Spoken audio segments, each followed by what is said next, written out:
High, welcome to my channel. আমি Dhiraj Mondal, founder Dipanti wealth management.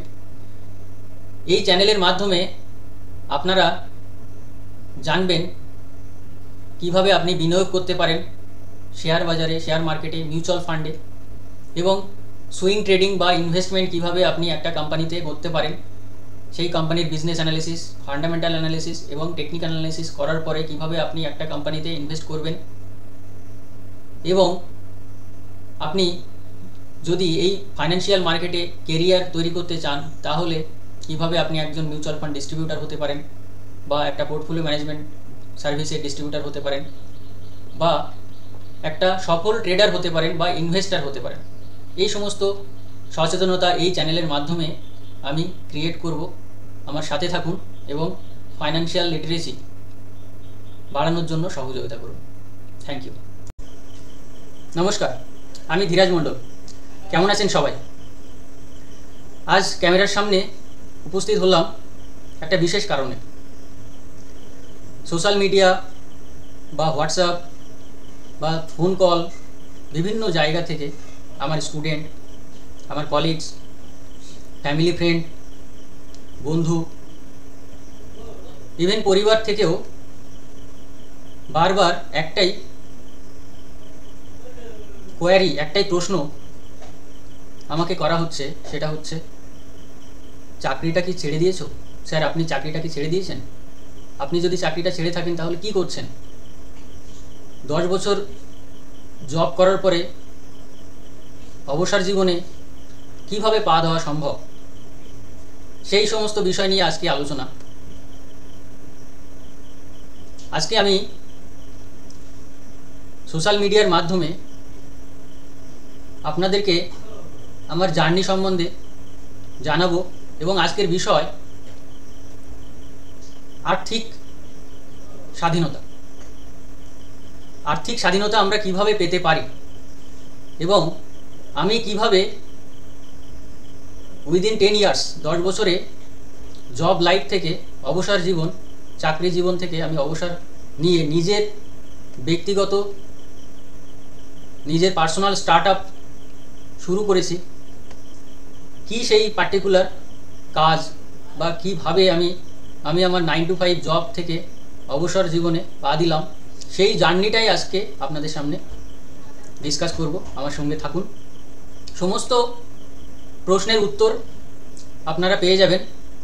সময়ের বড় অভাব হচ্ছে, এই কারণে আমি সোশ্যাল মিডিয়াতে, ইউটিউব বা টুইটার বা ফেসবুক বা হোয়াটসঅ্যাপ, এই সমস্ত জায়গায় যে কোয়ারিগুলো আসছে সেগুলো হয়তো সঠিক টাইমে দিতে পারছি না, কারণ এখনও আমি কর্মরত। তো আজকের আমার জার্নিটা আপনাদের সামনে বলবো, আমার সাথে থাকুন। তো চলুন শুরু করা যাক। আমি ধীরাজ মণ্ডল 2015 সালে আইআইটি ISM ধানবাদ থেকে মাস্টার ডিগ্রি কমপ্লিট করার পর জেআইএস গ্রুপের একটা সুপরিচিত কলেজ, ডক্টর সুধীর চন্দ্র সুর ডিগ্রি ইঞ্জিনিয়ারিং কলেজ, যেটা দমদমে অবস্থিত, সেই কলেজে আমি অ্যাসিস্ট্যান্ট প্রফেসর হিসাবে, অধ্যাপক হিসাবে জয়েন করি, এবং 7 মাস সেখানে জব করার পর ট্রান্সফার নিয়ে জেআইএস গ্রুপেরই আরও একটা college, JIS college of engineering, যেটা কল্যাণীতে, নদিয়া ডিস্ট্রিক্টে, ওয়েস্ট বেঙ্গলের মধ্যে আসে, সেই কলেজে কর্মরত 2016 সাল থেকে 2025 সাল পর্যন্ত। এই 10 বছরের শিক্ষকতা জীবন থেকে আমি আর্থিক স্বাধীনতা লাভ করেছি, এবং সেই আর্থিক স্বাধীনতার কারণে আমি কর্মজগৎ থেকে অবসর নিয়ে আমার নিজের স্টার্ট আপ, নিজের একটা পার্সোনাল ব্যক্তিগত বিজনেসে আমি পা দিয়েছি। 2015 সালের জুলাই মাসের 1 তারিখ আমি জয়েন করি জেআইএস গ্রুপের দমদমে যে কলেজটা, ডক্টর সুধীর চন্দ্র সুর ডিগ্রি ইঞ্জিনিয়ারিং কলেজ। তারপর 7 মাস জব করার পরে ট্রান্সফার নিলাম 2016 সালের 12ই ফেব্রুয়ারি জেআইএস কলেজ অফ ইঞ্জিনিয়ারিং, এবং সেখান থেকে প্রায় 9.5 বছর, তো টোটাল 10 বছর জেআইএস কলেজের সঙ্গে আমি যুক্ত, এবং আমি চিরকৃতজ্ঞ জেআইএস গ্রুপের chairman MD sir Taranjit Singh স্যারের উপর, বা পুরো জেআইএস গ্রুপের উপর আমি চিরকৃতজ্ঞ। তাদের জন্যই আজকে আমি এই আর্থিক স্বাধীনতা লাভ করেছি। 2025 সালের 30শে জুন আমি অফিসিয়ালি জেআইএস গ্রুপ থেকে বিদায় নিচ্ছি। অফিসিয়াল রিটায়ারমেন্ট বা রেজিগনেশন ডেট 2025 সালের 30শে জুন হতে চলেছে। আর মাত্র 25-26 দিন আমার হাতে আছে। তারপরে আমি জেআইএস গ্রুপ থেকে অধ্যাপক হিসেবে আমি অবসর জীবনে পা দেব এবং এরপরে আমি কি করব সেটাই হচ্ছে বড় প্রশ্ন। এই প্রশ্নের উত্তর দেওয়ার জন্যই আজকে আমি ক্যামেরার সামনে। আমি এই জব কমপ্লিট করার পর আমার নিজের স্টার্টআপ দীপান্তি ওয়েলথ ম্যানেজমেন্ট, এটা একটা সম্পত্তি ম্যানেজ বা সম্পত্তি বা একটা রিটায়ারমেন্ট প্ল্যানিং, একটা মানুষের ফ্যামিলি প্ল্যানিং, ফাইন্যান্সিয়াল যে সমস্ত রিকোয়ারমেন্টগুলো দরকার হয় একটা মানুষের দৈনন্দিন জীবন চালনা করার জন্য, যে সমস্ত ফাইন্যান্সিয়াল ম্যাটার, আমার মেয়ের বিয়ে দিতে হবে আজ থেকে 20 বছর পর বা 25 বছর পর, 15 লাখ টাকা দরকার, আমার রিটায়ারমেন্ট আজ থেকে 20 বছর পর 60 বছরের মাথায় গিয়ে আমি মাসে 50,000 পেনশন পেতে চাই, বা আমি আজ থেকে 5 বছর পর একটা ঘর করতে চাই, বাড়ি করতে চাই, তার জন্য আমার 20 লাখ টাকা দরকার, বা হতে পারে আমি একটা ট্যুর প্ল্যান করব আজ থেকে 3 বছর পর, হতে পারে আমি একটা গাড়ি কিনবো, হতে পারে অন্যান্য কোনো বাচ্চার পড়াশোনা, এডুকেশন, হায়ার স্টাডিজের জন্য কিছু অর্থ লাগবে আজ থেকে 15 বছর পর। এই ধরনের প্ল্যানিং এর সাথে আমি যুক্ত। তো আমি এই financial planning, retirement planning, investment, বিনিয়োগ যেটা বলে, মিউচুয়াল ফান্ড হাউস, এই সমস্ত এসআইপি, সিস্টেমেটিক ইনভেস্টমেন্ট প্ল্যান, মানুষকে কিভাবে তার অবসর জীবনে নিয়ে যাওয়া যায় সেই গোল, সেই লক্ষ্যটাকে পূরণ করার জন্য আমি তার ব্যাকএন্ডে কাজ করি। যদিও এই কাজটা কন্টিনিউ আছে এবং আমার মেয়ে দীপান্তি, তার মেয়ে নামে আমি এই কোম্পানি, এই স্টার্টআপ শুরু করেছি, দীপান্তি ওয়েলথ ম্যানেজমেন্ট। এই পার্টিকুলার স্টার্টআপের মাধ্যমে মানুষকে অর্থনৈতিক স্বাধীনতা দেওয়া, ফাইন্যান্সিয়াল ক্যাম্পেইন, বিভিন্ন রকম অর্থনৈতিক অভিযান, আরও মানুষকে সচেতন করা, এবং একটা মানুষ আজীবন যাতে টাকার জন্য তাকে কর্ম করতে না হয়, তার ফ্যামিলিকে যেন প্রপার টাইম দিতে পারে, তার হেলথকে যেন সে খেয়াল রাখতে পারে, তার জন্য যে মানি রিকোয়ারমেন্ট সেটা শুধুমাত্র বিনিয়োগের মাধ্যমে ডিসিপ্লিনের সাথে, অনুশাসনের সাথে, ধৈর্যের সাথে, উইথ পেশেন্স যদি সে ছোট্ট ছোট্ট আকারে ইনভেস্ট করতে থাকে, বিনিয়োগ করতে থাকে, তাহলে তার লাইফের লক্ষ্যে সে পৌঁছাতে পারে। এটা খুবই সরল, খুবই সোজা একটা জিনিস, বাট আমাদের যেহেতু ধৈর্য নেই এবং লাইফে ডিসিপ্লিন নেই, তার জন্যই হয়তো আমরা এই পার্টিকুলার যে অর্থনৈতিক স্বাধীনতা সেখান থেকে আমরা জীবনেও মুক্তি পাই না। আমরা দেখা যাচ্ছে জীবনের 40-50 বছর আমরা শুধু কর্ম করে যাই টাকার জন্য। তাহলে শুধু কি টাকা ইনকাম করাই কি আমার জীবনের লক্ষ্য? এবং এই টাকা ইনকাম করার জন্য আমি আমার হেলথ, আমার স্বাস্থ্য, মানসিক এবং শারীরিক হেলথ, এটাকে বিসর্জন দিচ্ছি। আমার পরিবার পরিজন কে কোথায় আছে তাদের সাথে দেখা করা, কথা বলা, তাদের সঙ্গে একটা ভালো মুহূর্ত কাটানো, সেটাও আমাদের সৌভাগ্য হচ্ছে না, সেটা সৌভাগ্য আমাদের জীবনে নেই। তাহলে শুধুমাত্র কি আমার একটা রিলেটিভ, একটা আত্মীয় পরিজন সে অসুস্থ হয়েছে তাই হসপিটালে তাকে দেখতে যেতে হবে, বা একজন রিলেটিভ, একজন বয়স্ক কোনো দাদু দিদা সে দেহত্যাগ করেছে তাই শুধু আমি দেখতে যাচ্ছি, শুধুমাত্র এই কারণ ছাড়া আমরা আমাদের আপনজনের সঙ্গে দেখা করার সময় পাচ্ছি না। আমরা এতটাই আমরা খুব গুরুত্বপূর্ণ কাজের সঙ্গে যুক্ত। কি এমন কাজ আমরা করছি যে আমি আমার বাচ্চা, আমি আমার সন্তান, আমি আমার বাবা মা, তাদেরকে সময় দিতে পারছি না। আজীবন আমরা টাকার জন্য লড়াই করে যাচ্ছি এবং টাকা এটা দরকার জীবনে, বাট আমরা শুধুমাত্র টাকার জন্যই কাজ করে যাচ্ছি। আমার জীবনের শখ আহ্লাদ, আমার জীবনের ইচ্ছা আকাঙ্ক্ষা, এগুলোর কোনো মূল্য নেই। কত টাকা লাগে স্যার একটা মানুষের দৈনন্দিন জীবন চালনা করতে? কত টাকা লাগে চলুন একটু হিসাব করে দেখি। আপনি যদি সুস্থ সবল মানুষ হন, আপনার পরিবারের যদি কোনো রকম রোগ ব্যাধিগ্রস্ত মানুষ না থাকে, যদি আপনি শারীরিক এবং মানসিকভাবে সুস্থ থাকেন, তাহলে শুধুমাত্র দৈনন্দিন জীবনের চাল ডাল রুটি সবজি ভাত কাপড় এইটুকুই দরকার হয়। একটা সাধারণ মানুষের 4 জনের পরিবারের যদি হিসাব আমি করি, তাহলে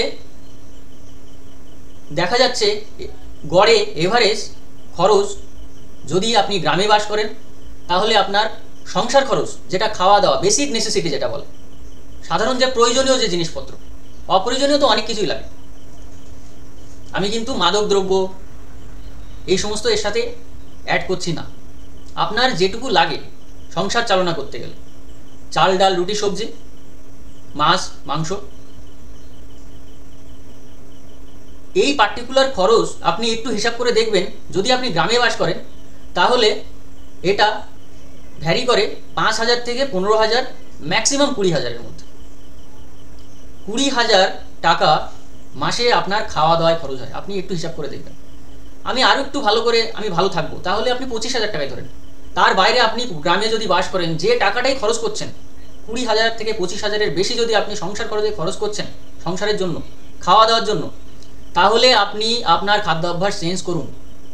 আপনি যে খাবারটা খাচ্ছেন সেটা খাবারের থেকে সেটা খাদ্য নয়, অখাদ্য। কিভাবে?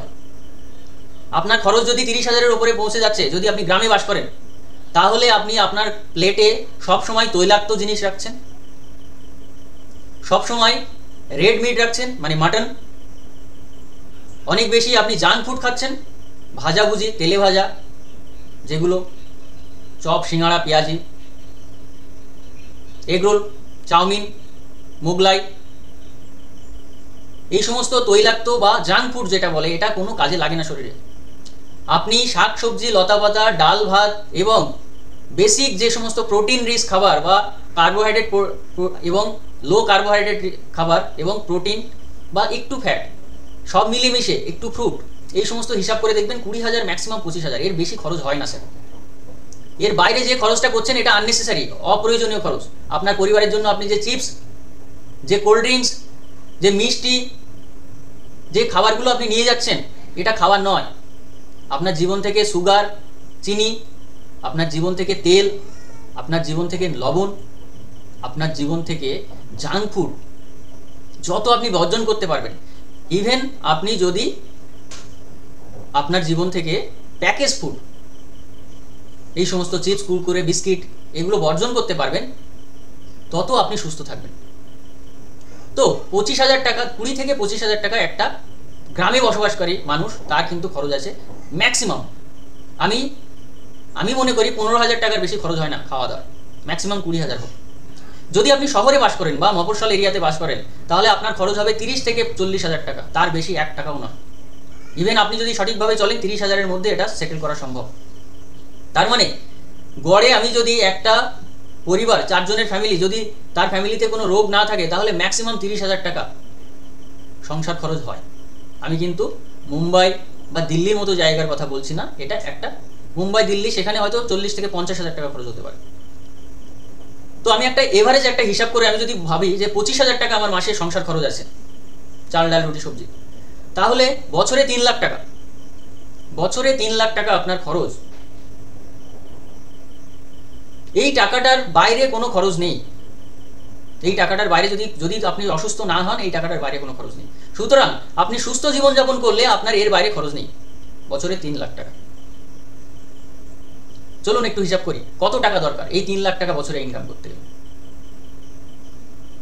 আপনার অ্যানুয়াল এক্সপেন্স, বছরে যে খরচ, তার 30 গুণ টাকা আপনার অ্যাকাউন্টে সাদা মানিতে যদি থাকে, তাহলে আপনি পিসফুলি রিটায়ারমেন্ট লাইফ, অবসর জীবনে পা দিতে পারেন। তার মানে 3 লাখ ইন্টু 30, 90 লাখ। আমি ক্যালকুলেশন করে দেখেছি এটা 25 গুণেও সম্ভব। তো 80 থেকে 90 লাখ টাকা আপনার অ্যাকাউন্টে থাকলে আপনি ভারতবর্ষে চিন্তামুক্তভাবে গ্যারান্টি সহকারে আপনি কিন্তু রিটায়ারমেন্ট লাইফে পা দিতে পারেন। এইবার কোশ্চেন এসে দাঁড়াচ্ছে, স্যার 90 লাখ টাকা এ তো একটা আনএক্সপেক্টেড ফিগার, এত টাকা কোথায় আছে? আপনার যদি সংসার খরচ বছরে 3 লাখ টাকার জায়গায় যদি 2 লাখ হয়, তাহলে আপনার হিসাবটা হয়ে যাবে ম্যাক্সিমাম 60 লাখ, 50 লাখে ওটা সম্ভব। তার মানে 2 লাখ টাকা বছরে মিনস 15,000 থেকে 16,000 টাকা হয়তো মাসে খরচ। তো 50 থেকে 60 লাখ টাকা দরকার। যদি 30,000 টাকা মাসে খরচ বের করতে হয়, তাহলে 60 থেকে 70 লাখ, 80 থেকে 90 লাখ টাকা দরকার। এটা একটা হিসাব। আরও একটা হিসাব চলুন করে দেখি। যদি আপনার বছরে যে ইনকাম, ধরে নেওয়া যাক আপনার বছরে ইনকাম 10 লাখ, এই 10 লাখ টাকার যদি 5 গুণ করুন, তার মানে 50 লাখ টাকা যদি আপনার অ্যাকাউন্টে থাকে এবং আপনি আপনার সম্পত্তি থেকে প্রতি বছর আপনার যোগ্যতার অনুযায়ী, আপনার যে স্কিল, আপনার যে ক্ষমতা, সেই ক্ষমতা অনুযায়ী আপনি 20% যদি এই টাকাটাকে বাড়াতে পারেন, 20%, 20%, বছরে 100 টাকা 120 টাকা করতে হবে, এইটুকু যদি আপনার করার যোগ্যতা থাকে, তাহলে আপনি রিটায়ারমেন্ট লাইফে আসতে পারেন। 50 লাখ টাকার 20% 10 লাখ টাকা।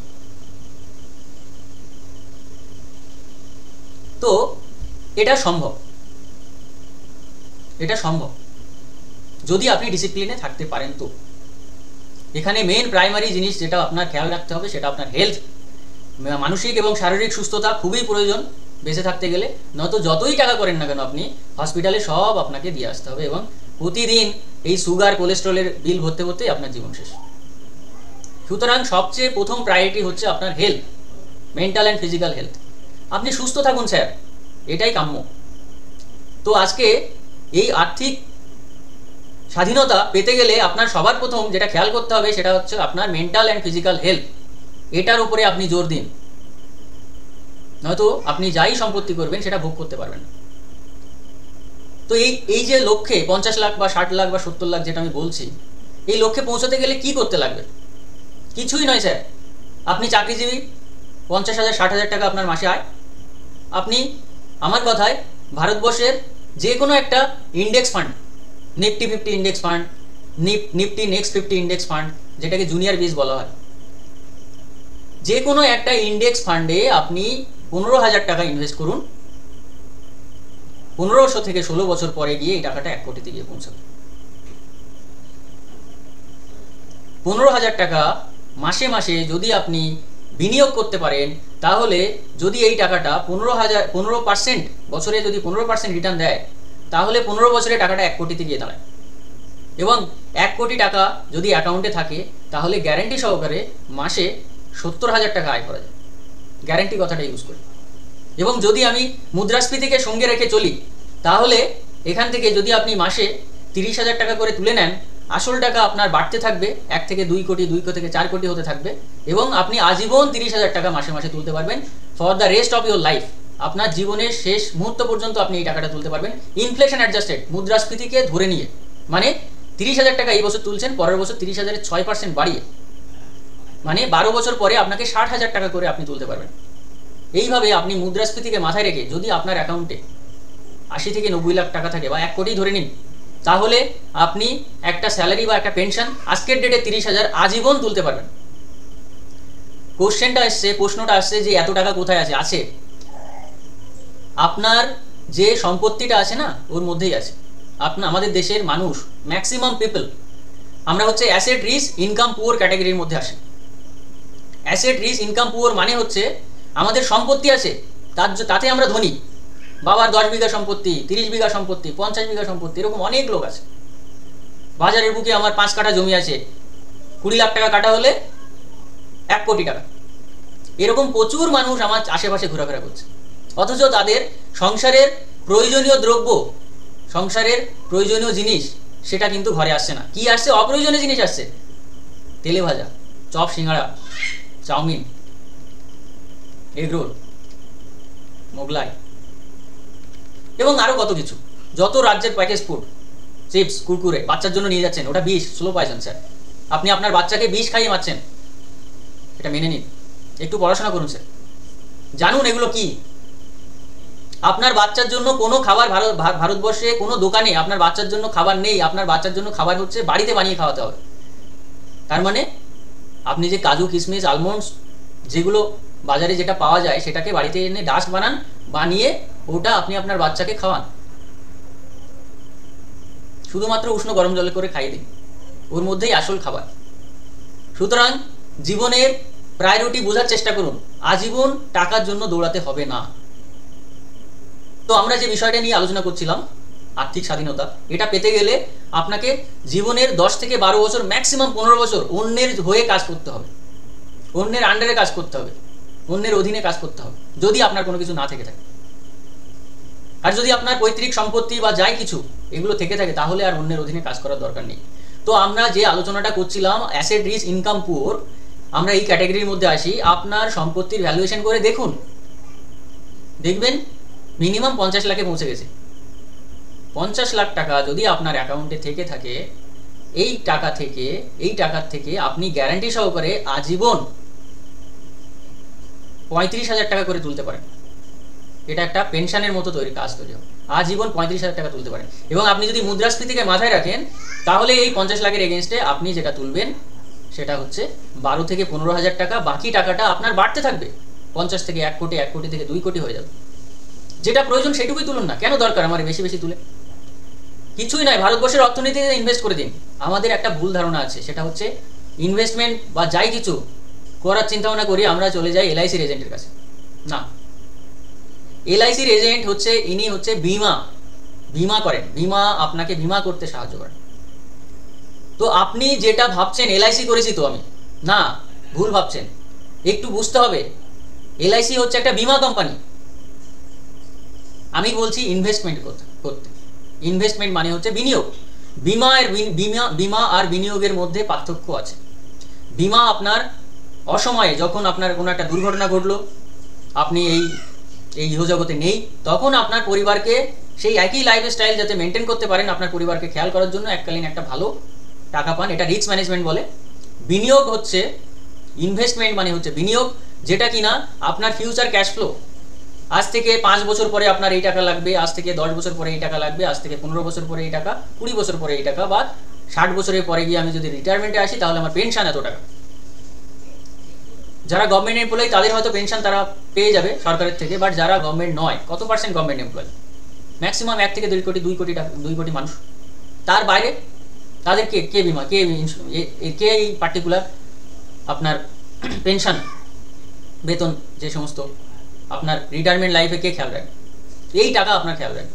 তো আপনি ইন্স্যুরেন্স করুন, বিমা করুন, সেটা আপনার রিস্ক ম্যানেজমেন্ট। আপনি যখন নেই তখন আপনাকে খেয়াল রাখবে। আর ইনভেস্টমেন্ট বা বিনিয়োগ হচ্ছে যখন আপনার যে টাকাটা লাগবে, যেন এই টাকাটা হচ্ছে মুদ্রাস্ফীতি আমাদের দেশে প্রায় 5 থেকে 6%। এই মুদ্রাস্ফীতির থেকে বেশি রিটার্ন যদি আপনি না পান, আপনার টাকা কমে যাবে। আপনি যে সেভিং অ্যাকাউন্টে টাকাটা রাখছেন সেটা 3% রিটার্ন পাচ্ছেন, 100 টাকা 103 টাকা হয়ে যাচ্ছে 1 বছর পর। কিন্তু মুদ্রাস্ফীতি 5 থেকে 6%। লাইফস্টাইল ইনফ্লেশন যদি আপনি ক্যালকুলেট করে চলেন তাহলে সেটা 7%-এ গিয়ে দাঁড়ায়। তো আপনার টাকাটা এমন জায়গায় রাখতে হবে যেটা অ্যাটলিস্ট 8, 9, 10%-এর রিটার্ন দিচ্ছে, 12%-এর রিটার্ন দিচ্ছে, আদারওয়াইজ আপনার টাকাটা কমে যাচ্ছে। তো আমি শুধুমাত্র 10,000 টাকা যদি আমি মাসে মাসে ইনভেস্ট করি, বিনিয়োগ করি, 8 বছর পরে আমি আজীবন পরবর্তী 100 বছর ধরেও 10,000 টাকা ওখান থেকে আমি তুলতে পারবো। আমার আসল টাকা শেষ হবে না, আসল টাকা বাড়তেই থাকবে। সুতরাং এটা হচ্ছে ইনভেস্টমেন্টের কাহিনী। তো এটা সম্ভব, মিউচুয়াল ফান্ডের মাধ্যমে এটা সম্ভব, বা আপনি আপনার যে বিজনেসটা করছেন সেখানেও যদি আপনি রেখে এমনভাবে এমন জায়গায় রাখেন যে শুধুমাত্র 12%-এর রিটার্ন দিচ্ছে, 100 টাকা 112 টাকা হয়ে গেছে, এইটুকুই রিটার্ন চাই, এর বাইরে রিটার্ন দরকার নেই। এইভাবে যদি আপনি চক্রবৃদ্ধিতে টাকাটা বাড়াতে পারেন তাহলে আপনার জীবনে আজীবন কাজ করার দরকার নেই। টাকার জন্য সারা জীবন কাজ করার দরকার নেই, টাকাকে দিয়ে কাজ করান। এবং মনে রাখবেন, এই পার্টিকুলার যে ইনভেস্টমেন্ট, যে বিনিয়োগ আপনি করছেন, যে সম্পত্তিটা তৈরি হবে, এটাই আপনার শেষ জীবনে দেখবে। এটা একটা তৃতীয় বাচ্চার মতো। মনে করুন আপনার একটা বাচ্চা, সে ভালো জব পেয়েছে, সে তার পরিবার নিয়ে আছে, অথচ আপনাকে দেখছে না, হতেই পারে। আপনার 2টো বাচ্চা, সেও মনে করুন দেখছে না, হতেই পারে। কিন্তু এই বাচ্চা আপনার, এটা আপনার 3rd চাইল্ড। এই ইনভেস্টমেন্ট, এই বাচ্চা আপনাকে ফাঁকি দেবে না যদি আপনি সঠিক জায়গায় টাকাটা রাখেন। আপনি যদি এমন জায়গায় টাকাটা রাখলেন, লোকাল মার্কেট বা অন্য কোথাও কারোর কাছে ধার দিয়েছেন, সেখান থেকে সেটা হবে না, সেটা তো অসুরক্ষিত জায়গা। আপনার এমন জায়গায় রাখতে হবে যেটা regulated by government of India, ভারতবর্ষের যে সরকার তার দায়িত্ব নিচ্ছে, এরকম জায়গায় রাখতে হবে টাকাটা। কিন্তু আপনারা রাখছেন কোথায়? পোস্ট অফিসে রাখছেন। স্যার পোস্ট অফিসে আপনার টাকা 10 বছরে ডবল হচ্ছে, 9 বছরে হয়তো ডবল হচ্ছে। আমি যেখানে টাকা রাখার কথা বলছি সেখানে আপনার সর্বোচ্চ 6 বছরে ডবল হবে। 5 বছরেও এটা সম্ভব, 4 বছরেও এটা সম্ভব। কিন্তু শুধু শুধু আশাবাদী হয়ে লাভ নেই। আপনি 6 বছর ধরে চলুন না, আপনি 7 বছর ধরে চলুন। আপনি ব্যাংকে যে এফডি করছেন সেটা 8 বছর 9 বছরে ডবল দিচ্ছে। এখানে যেখানে আপনি টাকাটা রাখছেন সেটা হচ্ছে সরাসরি ভারতবর্ষের অর্থনীতিতে আপনি টাকাটা রাখছেন। আপনি যদি 10 থেকে 12% রিটার্ন হিসাব করেন তাহলে আপনার টাকাটা 6 থেকে 7 বছরে ডবল হয়ে যায়। এবং ভারতবর্ষের গভর্নমেন্ট তার একটা দায়িত্ব নিয়ে এই টাকাটা, SEBI security and exchange board of India, যদি তার উপরে বিশ্বাস থাকে, ভারতবর্ষের গভর্নমেন্ট অফ ইন্ডিয়ার উপরে যদি বিশ্বাস থাকে, তাহলে ভারতবর্ষের অর্থনীতিকে যদি আপনি বিশ্বাস করেন, ভারতবর্ষের টপ 50 কোম্পানিকে যদি আপনি বিশ্বাস করেন, তাহলে সেই কোম্পানিতে ইনভেস্ট করছে আপনার হয়ে আপনার ফান্ড ম্যানেজার, যার দীর্ঘ 20-25 বছর 30 বছরের অভিজ্ঞতা, মার্কেটের অভিজ্ঞতা। আপনি ডাইরেক্ট ইনভেস্ট করলে হবে না। ফান্ড ম্যানেজার যেমন আপনার রোগ হলে আপনি ডাক্তারের কাছে যাচ্ছেন, সেরকম আপনার টাকাটাকে ম্যানেজ করার জন্য একটা প্রফেশনালকে ধরুন এবং তাকে দিয়েই ম্যানেজটা করান। তো টাকার জন্য ছোটা বন্ধ করুন, টাকাকে কাজে লাগাতে শিখুন। আপনারা যে টাকাটা ইনকাম করছেন সেই টাকাটার 1% মোটামুটি 100 টাকা যদি আয় করেন, অ্যাটলিস্ট 25 টাকা ভবিষ্যতের জন্য সঞ্চয় করতে শিখুন। এই টাকাই আপনার ভবিষ্যতে পেনশন তৈরি করে দেবে। আরও একটা হিসাব আপনাকে দিয়ে যায়। আপনার একটা কন্যা সন্তানের বিয়ে দিতে গেলে মোটামুটি 15-20 লাখ টাকা দরকার পড়ে, বা 10 লাখ টাকা মিনিমাম। তো আপনি আপনার কন্যা সন্তানের জন্য আজকের থেকে যদি প্ল্যানটা করেন, শুধুমাত্র মাসে মাসে 2000 টাকা, পার ডে 66 রুপিস, মাসে মাসে 2000 টাকা আপনার বাচ্চার জন্য আপনি ইনভেস্ট করুন, এসআইপি করুন, বিনিয়োগ করুন এমন জায়গায় যে শুধুমাত্র 12% রিটার্ন দিচ্ছে, যে পার্টিকুলার ফান্ড। 30 বছর করুন, আপনার জমা পড়ছে বছরে 24,000। 30 বছর করলে আপনার জমা পড়ছে 7,20,000। এই টাকাটা একটা অঙ্কে গিয়ে দাঁড়াচ্ছে। কত টাকা জেনে কি হবে? মনে করুন একটা অঙ্ক দাঁড়াচ্ছে, হ্যাঁ এই টাকাটা আপনার যে 7,20,000 টাকা যেটা জমা পড়লো, এইবার এখান থেকে আমি প্রতি মাসে 30 বছর পর থেকে আমার যে সন্তানের জন্য যে প্ল্যানটা করেছিলাম, আমি মাসে মাসে 56,000 টাকা পেনশন হিসাবে তুলে নেব। পরবর্তী 30 বছর আমি তুলে নিলাম প্রায় 2 কোটি টাকা। তারপরেও আমার অ্যাকাউন্টে থাকবে 2 কোটি টাকা। 7,20,000 টাকার ইনভেস্টমেন্ট, 30 বছর পর থেকে আপনার 56,000 টাকা মাসে উইথড্র করলেন পরবর্তী 30 বছর, তারপরেও আপনার কাছে থাকছে সর্বনিম্ন 2 কোটি। তো 4 কোটি টাকা আপনার ঘরে। 7,20,000 টাকার ইনভেস্টমেন্ট। সময় চায়, এ টাকা চায় না, এই সময় চায়। এবার আপনি যদি বলেন আমার সময় নেই 30 বছর, আমি আজকের থেকেই 56,000 টাকা মাসে পেনশন চাই, বেতন চাই, কি করতে হবে? 35 লাখ টাকায় 28,000 টাকা দেওয়া যায় এবং 70 লাখ টাকায় মাসে মাসে 56,000 টাকা আপনি আজীবন তুলতে পারেন, বা 30 বছর তোলার পরেও আপনার অ্যাকাউন্টে সর্বনিম্ন 2 কোটি টাকা থাকবে। এটা 70 লাখ টাকার একটা ইনভেস্টমেন্ট আপনাকে আজকের ডেটে করতে হবে। আপনার যদি 30 বছর ইনভেস্ট করার সময় না থাকে, তাহলে আপনাকে 70 লাখ টাকা ইনভেস্ট করতে হবে। আপনার যে জমি, আপনার যে সম্পত্তি যেখানে আছে, একটু হিসাব করুন, প্রতি লাখে কি 700 টাকা আপনি মাসে পাচ্ছেন? ধরে নেওয়া যাক আপনার একটা সম্পত্তি আছে কোথাও এবং সম্পত্তিটার ভ্যালুয়েশন করলে 1 কোটি টাকা। আপনি কি সেখান থেকে মাসে মাসে 70,000 বা বছরে 8,40,000 টাকা করে পাচ্ছেন? সেখান থেকে 1 কোটি টাকা সম্পত্তি থেকে বছরে 8 লাখ টাকা গ্যারান্টি সহকারে ইনকাম করা যায় ভারতবর্ষের অর্থনীতি থেকে, গ্যারান্টি সহকারে। আপনি যদি ওই 1 কোটি টাকার যে সম্পত্তিটা আছে সেখান থেকে যদি বছরে 8 লাখ টাকা না পান, তাহলে ওই সম্পত্তি পারফর্ম করছে না, ওর পারফরমেন্স ভালো নয়, ও রিটার্ন দিচ্ছে না আপনার জীবনে। মানে এটা হচ্ছে এই যে এই সম্পত্তি আপনার কোনো কাজে লাগছে না, আপনার হয়ে কাজ করছে না আপনার সম্পত্তি। তো আপনার সম্পত্তিটাকে আপনি কাজে লাগান এবং আপনি একটু রিল্যাক্সেশন, একটু আরামের জীবনে আসুন। আজীবন এই রোদ ঝড় বৃষ্টিতে ঘাম, মানে কষ্ট তো আপনি করবেন, পরিশ্রম করবেন, কিন্তু পাশাপাশি নিজের শরীরকেও একটু বিশ্রাম দিতে হবে। নিজের পরিবার পরিজনকে সঙ্গে থেকে তাদের সমস্ত ভালো খারাপ দিকগুলোকে ওর সাথে অ্যাসোসিয়েট হয়ে চলতে হবে, নিজের ফ্যামিলিকে একটু ঘুরতে গেলাম, একটু ধর্ম করলাম, আমার ইচ্ছা হলো একটু কোথাও ঘুরতে গেলাম, একটু তীর্থস্থান ভ্রমণ করলাম, কবে করবেন? আজীবন টাকার জন্য লড়াই করে যাচ্ছেন, আর কবে করবেন? তো আমি 10 বছর আমার ছাত্র স্টুডেন্টদেরকে আমি পরিষেবা দিলাম। জেএস গ্রুপের, জেএস কলেজ অফ ইঞ্জিনিয়ারিংয়ে 10 বছর কাজ করার পর আজকে আমি এই সিদ্ধান্তে এসে পৌঁছেছি যে শুধুমাত্র একটা কমিউনিটিকে সার্ভিস দিয়ে আমার জীবনটাকে আমি অতিবাহিত করব না। আমার জীবনের পার্ট হিসাবে একটা রিক্সাওয়ালা থেকে শুরু করে একটা বিজনেসম্যান পর্যন্ত, তার মানে এই যে 2000 টাকা মাসে ইনকাম করার থেকে 2 কোটি টাকা মাসে ইনকাম করা সমস্ত শ্রেণীর মানুষের যাতে আমি পরিষেবা দিতে পারি, তার জন্যই আমার এই নতুন স্টার্টআপ দীপান্তি ওয়েলথ ম্যানেজমেন্ট।